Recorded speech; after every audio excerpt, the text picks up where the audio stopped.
Toponymie. Au fil de ce guide, nous avons arpenté la rue Commerciale, mais nous ne pouvons négliger les rues avoisinantes. Voici donc la toponymie des rues qui croisent ce parcours patrimonial. Rendez-vous sur le boulevard Phil-la-Tulipe pour le départ. Boulevard Phil-la-Tulipe. Ce nom évoque le souvenir de Philippe Latulippe, dit Phil Latulippe, né en 1919 et décédé en 2006. D'abord militaire émérite, il sera reconnu pour ses exploits sportifs et son côté philanthrope.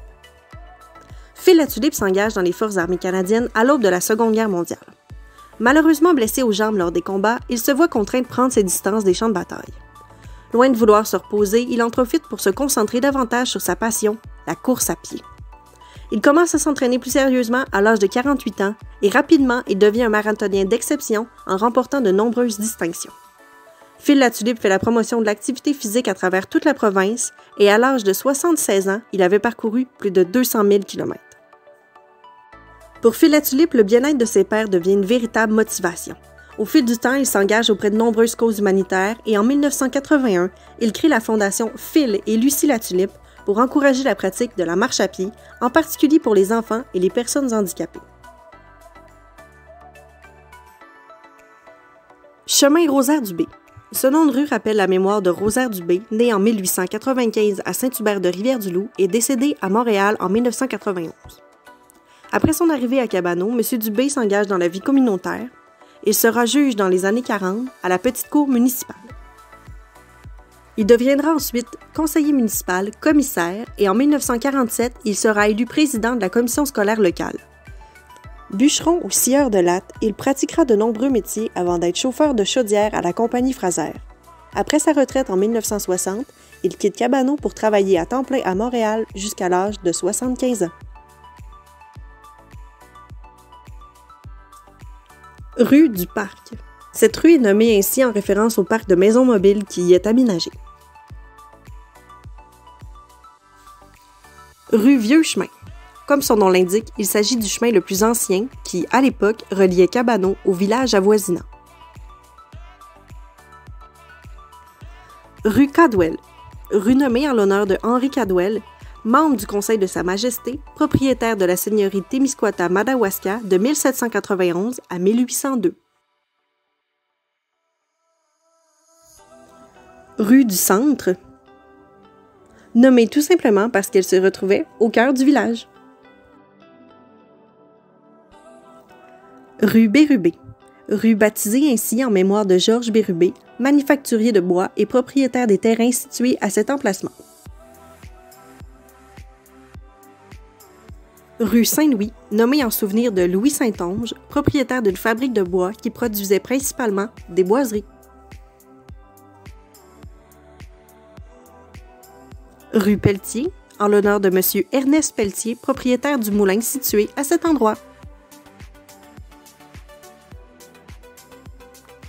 Rue du Quai, baptisée en souvenir du quai installé pour la Drave et la navette vers Squatec. Rue Saint-Philippe, en souvenir de Monseigneur Jean-Philippe Cyr, curé dévoué à Cabano pendant plus de 50 ans. Pendant ses années de fonction, Monseigneur Cyr aura laissé une trace indélébile dans la municipalité. D'abord prêtre, puis Monseigneur, Jean-Philippe Cyr aura pour passion les arts et la protection de l'environnement. Arrivé à Cabano en 1925, le jeune curé Jean-Philippe Cyr entreprend, au cours de ses 42 années de prêtrise, la réalisation d'une centaine de films, ainsi que la capture de milliers de clichés démontrant le quotidien de l'époque, les paysages et la faune.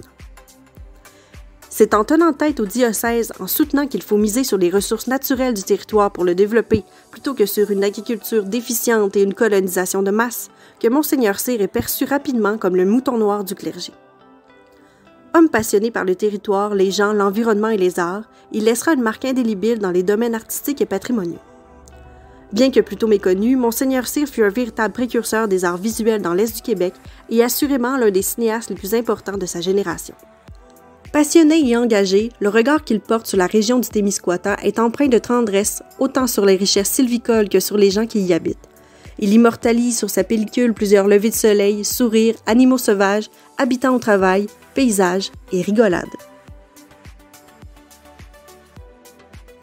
Rue Morancy, nommé en souvenir de M. Armand Morancy, maire de la paroisse de 1947 à 1965. Rue Cascade. Baptisée en raison de la compagnie Papier Cascade Incorporée établie à Cabanon depuis 1976. Cette usine prendra le relais de la compagnie Fraser en devenant le plus gros employeur de la ville. Chemin Gaétan-Bélanger. Nommé en souvenir de M. Gaétan Bélanger, propriétaire des terrains situés à cet emplacement. Chemin Janel Michaud, en mémoire de M. Janel Michaud, propriétaire terrien de l'endroit. Chemin de la Plantation. Ce nom de chemin fait référence à la plantation de 40 000 arbres qui se situe aux abords de cette voie qui mène jusqu'au lac Témiscouata. Chemin Landry. Ce chemin porte le nom en souvenir de M. Gérard Landry, propriétaire des terrains situés dans cette zone.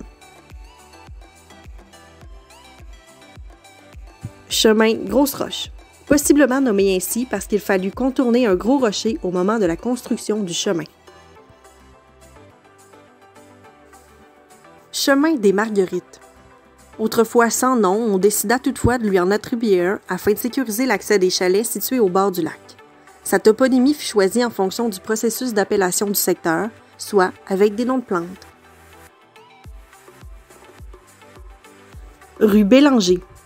Possiblement nommé en mémoire de M. Antoine Bélanger, maire de Notre-Dame-du-Lac en 1958. Rue Plourde. Ce nom évoque le souvenir de M. Georges Plourde, maire de la paroisse au début du 20e siècle, soit de 1904 à 1908. Rue Vielle, baptisée en l'honneur de la famille Vielle, pionnière de la paroisse, et aussi en souvenir de Thomas Vielle, premier maire de Notre-Dame-du-Lac en 1890, et également en mémoire de Napoléon Vielle, maire en 1933. Rue de l'Église, nommée ici pour une raison évidente, soit l'emplacement de l'église. Rue Chanoine-Blanchet. Né à Ville-des-Gelis en 1901, le chanoine Fortunat Blanchet entame des études classiques de théologie au Petit et au Grand Séminaire de Rimouski. En 1930, il est élevé au sacerdoce et est engagé par le Petit Séminaire comme régent et professeur de mathématiques. En 1937, le séminaire l'envoya étudier à l'École technique de Québec et à son retour, en 1936, on lui confie la direction de l'École des arts et des métiers, nouvellement fondée à Rimouski. Après 4 ans au poste de directeur, M. Blanchet retourne enseigner les mathématiques jusqu'en 1948. Peu de temps après son départ du séminaire, il devient d'abord l'assistant du curé de Saint-Mathieu. Puis, en 1949, il est le curé fondateur de Saint-Pierre-de-Lamy. Par la suite, de 1952 à 1956, il fut curé de Saint-Benoît de Packington, et c'est finalement à la fin de l'année 1956 qu'il entre en fonction à Notre-Dame-du-Lac. Ayant à cœur le bonheur de ses pairs, il fait construire la salle paroissiale en 1959, et c'est finalement en 1962 qu'il devient chanoine honoraire. Le chanoine Blanchet a marqué l'histoire de Notre-Dame-du-Lac par sa sagesse et son grand dévouement pour ses paroissiens. Bien des amateurs de généalogie admiraient son travail, si bien qu'il fut l'un des pionniers de la recherche généalogique au diocèse de Rimouski. La salle paroissiale qu'il a fait construire est toujours en opération et elle est d'ailleurs localisée sur la rue Chanoine-Blanchet. Rue Dollard-Ménard. Le nom de cette rue rappelle le souvenir de Dollard-Ménard, militaire décoré et vétéran honoré. Originaire de Notre-Dame-du-Lac, Dollard-Ménard s'enrôle aussitôt dans les forces armées canadiennes et gravit rapidement les échelons. En 1942, il est nommé lieutenant-colonel lors du débarquement de Dieppe. Ayant alors sous ses ordres plus de 900 hommes, il frôle la mort en étant atteint par balle à 5 reprises lors d'une attaque. En 1947, il reçoit son diplôme de l'École d'état-major de France et obtient le poste d'attaché aux affaires extérieures, puis celui d'attaché militaire auprès de l'ambassade canadienne à Paris. En 1951, il est affecté à l'Organisation des Nations Unies et ensuite est envoyé à Cachemire en tant que chef d'état-major chargé de l'application d'un cessez-le-feu pendant la guerre indo-pakistanaise. En 1958, il prend les commandes de la 3e brigade et est nommé commandant du secteur d'Est du Québec. Dès son entrée en fonction, il décrète que la langue française sera dorénavant la langue de commandement pour toutes les unités francophones placées sous sa direction. Cette décision fut un point tournant dans les méthodes d'enseignement de l'époque et ne laissera personne indifférent. À la suite de son parcours exceptionnel, la municipalité de Notre-Dame-du-Lac lui permit d'inaugurer lui-même la rue portant son nom. En plus de rendre fier son patelin, Delors Ménard ne cessa de se démarquer. Il reçut de nombreuses distinctions au cours de sa vie, l'ordre du service distingué du Royaume-Uni, officier de la Légion d'honneur, obtention de la Croix de guerre en France, le prix Benemerenti de Patria, le grand officier de l'Ordre national du Québec et citoyen d'honneur de la ville de Dieppe. Rue Caron. Cette rue est nommée aussi possiblement en souvenir de l'hôtel Caron qui se trouvait à cet endroit. Rue Saint-Viateur. Cette rue est nommée en référence à la congrégation des clercs de Saint-Viateur, alors en poste au collège du même nom.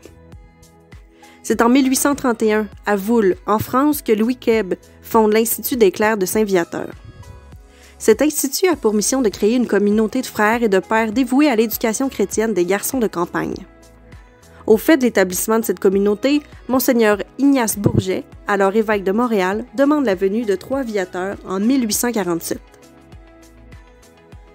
D'abord directeur du collège de Joliette, les 3 clercs prennent en charge l'école paroissiale en plus de fonder un noviciat.